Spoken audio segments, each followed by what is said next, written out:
ค่ะเพื่อนๆว่าคือต้นผักกวางตุ้งบ่ค่ะเบิ่งใบก็คืออยู่ได้ค่ะดอกก็แห้งตะคือค่ะ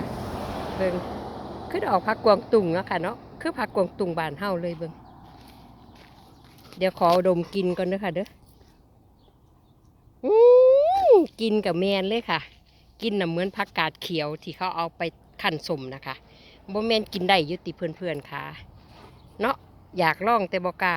ยังอยากกลับบ้านอยู่ค่ะ